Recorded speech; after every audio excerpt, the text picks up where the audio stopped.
Patty Mo. There will be 4 of them. Daniel decided this immediately. 2 girls, 2 men. Last year there were 3 men. They were very quiet and worked hard at their books. He didn't see them very often because of the high wall between the gardens behind the houses. Daniel's garden is very small, but it's full of flowers. The garden of the next house isn't like that, and the first words that Daniel hears the September afternoon are, "What a terrible place." It's a girl's voice, high and sweet. "Oh, it's all right, Jenny," a man replied. "Liz, now the detective work begins. It is important to listen carefully." Daniel sits in his small back room by the open window, and through the open windows of next door he can hear the voices easily. He begins to know them. "Which room do you want?" someone asked. I heard a third voice. "A second girl." "It doesn't matter, but I want some sun." "That is Jenny again." "Then you take this one at the back." "Next to me," Daniel thinks. He touched the patio wall. On the other side of it is the back bedroom of the house next door. The window opens beside him. She is getting the sun already. Immediately he looks out of his window, but sees only her slim brown hand on the window sill.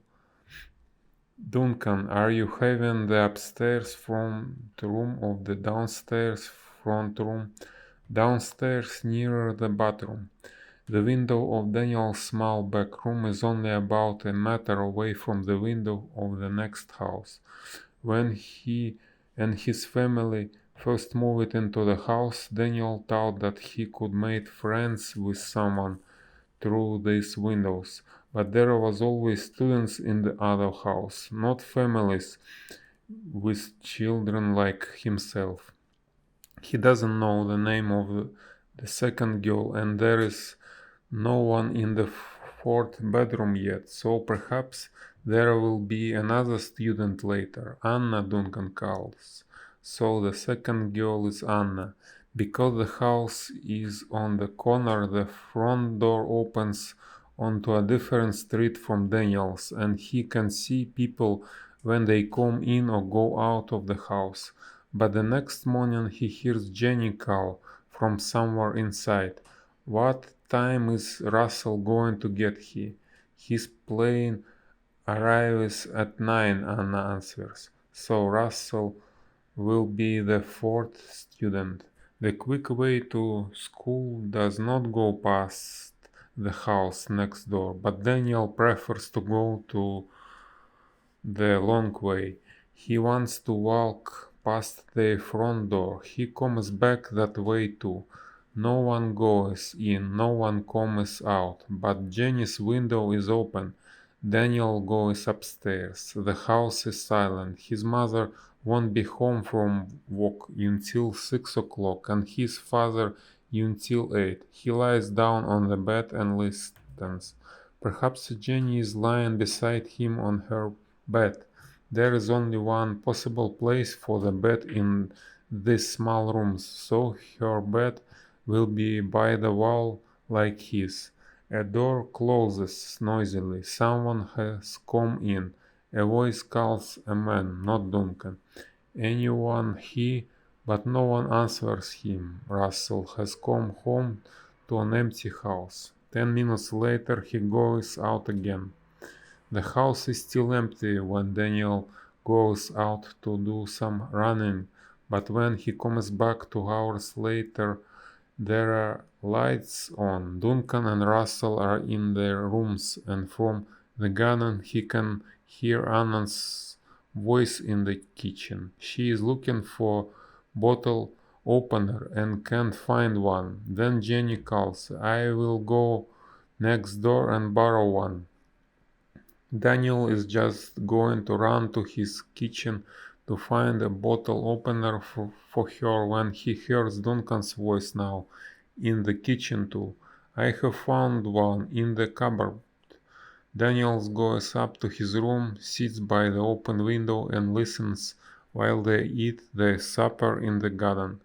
When the weather gets cold and the windows are closed, Daniel no longer feels that Anna and Russell and Duncan are near, but Jenny feels near, very near, in the bed next to him. He can hear her when she moves around her room. She plays her music and sings along with it, not very well. One day from the bottom of the street, Daniel sees a man in the yellow stair street light outside the house. Russell Duncan. He's doing something to his bicycle, but he rides away around the corner before Daniel can get there. In early December, there are a few warm days and the windows are open again. The other gets get angry with Jenny and shout at her because of the big electricity bill. It's all that hot water for you baths every night. So is Jenny's bath every night when Daniel hears the water running. Duncan is the first to go away for the holidays on Saturday. Daniel sees a green car outside, and that evening Duncan's window is dark and Daniel doesn't hear his voice. But Christmas is coming and Anna and Jenny sing in the kitchen. Russell begins to sing too, and soon Anna and Jenny stop to listen to him. "Oh, Russell," Jenny cries, "what a wonderful voice you have got.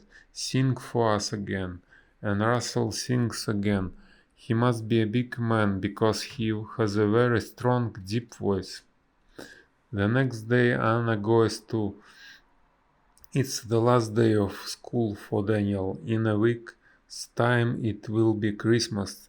Daniel's father doesn't understand why he leaves his bedroom window open in cold weather, and his mother asks why he takes the longest way to school. Daniel doesn't explain, and upstairs he opens the window that his father has closed, leans out and listens to the voices in the kitchen. "Shall we go out tonight?" Russell asks Jenny, but Jenny wants to get ready to leave the next morning. Russell leaves the day before Christmas Eve, and that night every window is dark. It is deep winter when they come back. Daniel's window is only open a little at the top. Soon after midnight he wakes. He is sure that he hears a door close and there is a light outside his window. Then he hears someone get into bed. It's Jenny, she is back. When Daniel comes home from school the next day, he sees a light in Anna's window and in Duncan's too. He goes into the kitchen, gets a cup of coffee, and sits down to his homework. In the next house he can hear a radio. It's playing quietly and they're getting the evening meal ready. The front door opens and closes. Russell's home again. One day Daniel nearly sees Jenny. She forgets her key and can't get in. It's raining and she is getting wet. "Duncan," she calls, knocking loudly on his window. But it's Russell who hears her. Daniel hurries to get to the front window and just sees her back going round the corner. A few weeks later, a letter comes through the door. Daniel brings it in and his mother opens it. "They are having a birthday party next door on Saturday," she says. "They want to say sorry about the noise." "Whose party?" cries Daniel. "Does it matter?" His mother looked at the letter again. "Anna Sampson." "Of course it matters. Daniel wants to know everything. Will they dance? Will Russell sing? Will the party go on all night?" Daniel wakes at 3 o'clock in the morning and a man's voice speaks in his ear. "Jenny, please, why not?"